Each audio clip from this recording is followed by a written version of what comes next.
Assalamualaikum warahmatullahi wabarakatuh. Saya Uswatun Hasanah, NIM 4219056, kelas Ushul Fikih B dengan dosen pengampu Bapak Abdul Khofar Syaifuddin. Maksud dan tujuan saya membuat video ini, saya akan menjelaskan tentang sunnah sebagai sumber dan dalil syara'. Yang pertama adalah pengertian sunnah. Sunnah secara harfiah ialah perjalanan dan pekerjaan. Sedangkan secara terminologis, sunnah menurut hukum Islam ialah perkataan, perbuatan, dan persetujuan Nabi Muhammad SAW. Yang kedua, macam-macam sunnah. Macam-macam sunnah ada 4. Sunnah qauliyah, sunnah fi'liyah, sunnah takririyah, sunnah hamiyah. Sunnah qauliyah. Yang dimaksud sunnah qauliyah adalah segala sesuatu yang disandarkan oleh Nabi Muhammad SAW, baik yang berupa perkataan atau ucapan yang memuat berbagai maksud syara, peristiwa, dan keadaan, baik yang berkaitan dengan akidah, syariah, akhlak, maupun yang lainnya. Sunnah fi'liyah. Yang dimaksud sunnah fi'liyah ialah segala yang disandarkan oleh Nabi Muhammad SAW yang perbuatannya sampai kepada kita, seperti hadis tentang sholat dan haji. Sunnah takririyah. Yang dimaksud sunnah takririyah adalah segala hadis yang berupa ketetapan Nabi Muhammad SAW. Sunnah hamiyah. Yang dimaksud sunnah hamiyah adalah hadis yang merupakan hasrat Nabi Muhammad SAW yang belum terselesaikan, seperti halnya berpuasa di tanggal 9 Asyura. Yang ketiga, pembagian hadis dari segi kualitasnya. Ada 3. Yang pertama, mutawatir, yang kedua, masyhur, yang ketiga, ahad. Menurut istilah, hadis mutawatir adalah hadis yang diriwayatkan oleh sejumlah perawi dan semua tabaqat atau generasi yang menurut akal dan adat kebiasaan tidak mungkin mereka bersepakat untuk berdusta. Hadis masyhur. Hadis masyhur dipahami sebagai hadis yang dikenal di kalangan para ahli ilmu tertentu atau di kalangan masyarakat umum, tanpa memperhatikan ketentuan syarat di atas, seperti banyaknya perawi yang meriwayatkan. Hadis ahad. Hadis ahad adalah hadis yang diriwayatkan beberapa perawi yang jumlahnya tidak mencapai batasan hadis mutawatir. Mayoritas hadis yang diriwayatkan dari Rasulullah SAW. Dan dalam kitab-kitab referensi adalah jenis hadis ahad. 4. Periwayatan sunnah.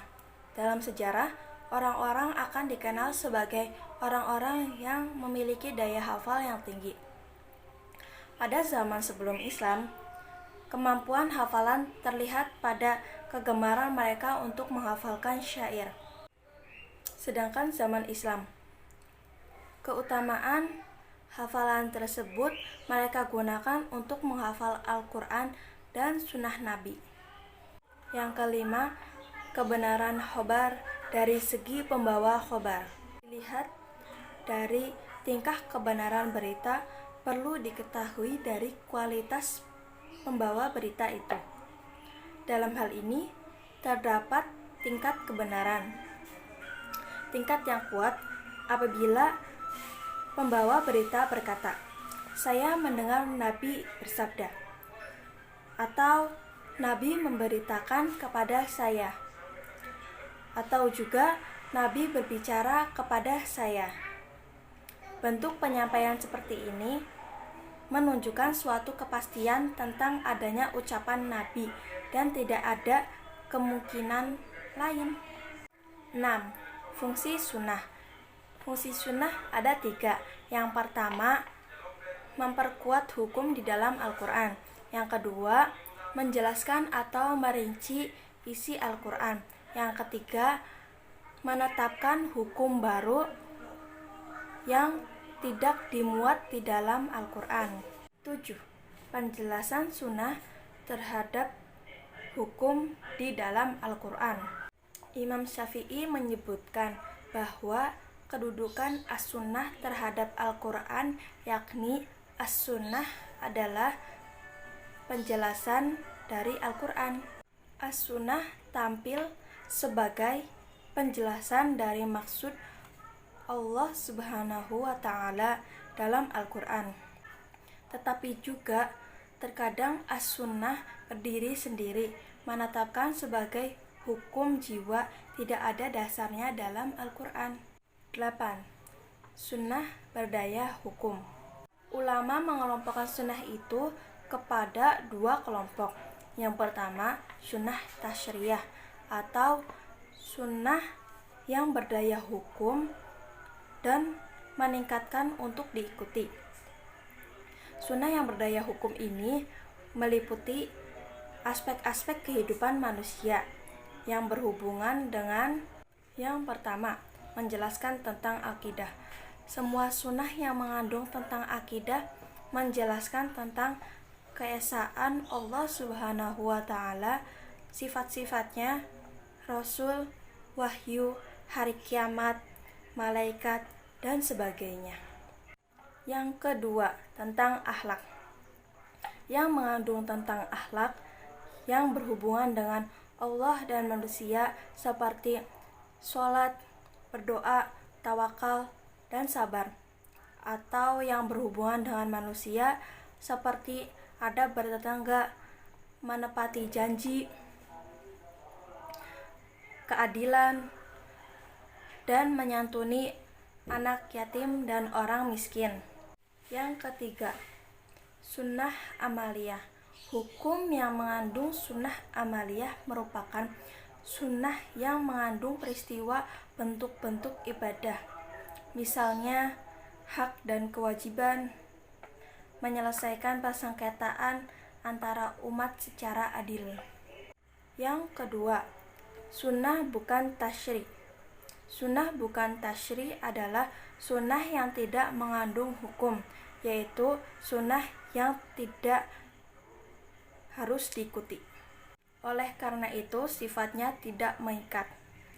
Sunnah ini biasanya menyangkut tentang hal-hal yang berhubungan dengan yang pertama, perbuatan Nabi sebagai manusia biasa seperti makan dan minum, cara berpakaian, berkunjung, dan sopan dalam bertamu. Yang kedua, perbuatan Nabi yang timbul dari pengalaman pribadi, kebiasaan pergaulan seperti urusan pertanian, menjaga kesehatan badan, dan memelihara anak. 9. Kedudukan sunnah sebagai sumber hukum. Al-Quran dan hadis merupakan dua sumber hukum syariat Islam yang tetap, yang orang lain tidak mungkin memahami syariat Islam secara mendalam dan lengkap tanpa kembali kepada dua sumber hukum Islam tersebut. Dalam salah satu pesan Rasulullah SAW berkenan dengan keharusan menjadikan hadis sebagai pedoman hidup. Di samping Al-Quran sebagai pedoman hidup yang nyata, Nabi Muhammad SAW bersabda, "Aku tinggalkan dua pusaka untukmu sekalian, yang kalian tidak akan tersesat selagi kamu berpegang teguh pada keduanya, yaitu berupa kitab Allah dan sunnah Rasulnya." Hadis riwayat Malik. Sekian video dari saya, kurang lebihnya mohon maaf. Wabillahi taufiq walhidayah. Wassalamualaikum warahmatullahi wabarakatuh. Terima kasih.